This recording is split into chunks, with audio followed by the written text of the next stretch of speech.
Hey guys, welcome to my channel. In this video, I am making a natural hair headband wig, and here are the items that I used. A mesh wig cap. I've already attached the headband to the wig cap. The wig cap and the headband came together, but they were not attached. I also used a crochet needle, a tape measure, pins to secure the cap onto the dummy, scissors, and chalk to mark onto the wig cap. The hair that I used is called Afro Twist Bulk by Darling. It looks just like fussy hair. Subscribe to my channel and let's get to the tutorial. I started by making guidelines on the wig cap using a tape measure and chalk, and I left 1 inch space in between the lines. As I got to the top, the spaces became smaller and smaller, and at the very top, I left 0.5 inches in between the lines.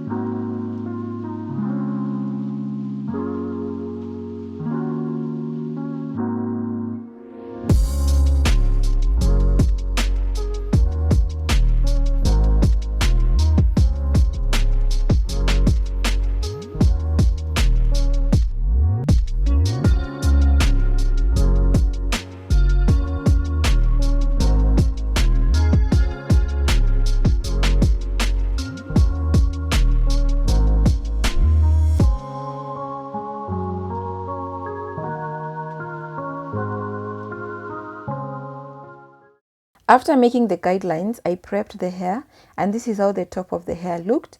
I had to cut it so that I will get a uniform texture. This type of hair is coily and has a natural hair feel to it. It just looks like fussy hair. It's also really fluffy. And to separate this type of hair, I usually start from the bottom. I fluff it out and detangle it. Then I work my way to the top. And I usually do the same thing also with curly braids, curly hair. I just separate from the bottom, working my way to the top. When it gets tangled while separating, I just snip the ends. I don't apply so much strength and pressure while separating it. Remember, this is synthetic hair, and if you handle it badly, the texture gets ruined. It also, the hair will also not last long, and the hair will also get matted. So while handling this type of hair, synthetic hair, curly, coily hair, handle it with care. If you're making a wig with braiding hair, how you handle and maintain it will determine how long it will last. So if you'll handle it properly during the preparation and the making of it, it can last between 6 to 12 months. Also, I do not expect this to last 5 years or 10 years. 6 months is good enough. 12 months is even better, because the cost of making this wig is less than 1,000 shillings. The wig cap costs 300 shillings and the hair costs about 500 to 600 shillings. I don't feel bad when this type of wigs don't last longer than 12 months, but I try as much as possible to maintain them. Also, at this point, I have so many DIY wigs. I don't wear the same wig every day, which makes them last longer. To make the wig, I crochet the hair on the cap. The cap is mesh. It was easier to crochet. I used my index finger to space out the hair and crochet the hair directly on top of the space so that to cover the spaces in between the lines. As you can see, the spaces are not visible. I used thin pieces of hair with a small size crochet needle because the holes are so tiny. The initial crochet needle would have teared the cap. To crochet, I folded the hair in half to make a loop, passed the needle through 2 holes, hooked the hair, pulled it through the holes, then I double knotted to secure the hair onto the cap.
I used 1 packet of hair. The hair is so fluffy, you can use less, but if you want a voluminous wig, 1 packet is enough. I just love how it turned out. Let me know your thoughts in the comment section below. Subscribe to my channel. If you found this video helpful, do give it a thumbs up and share widely. See you on the next one.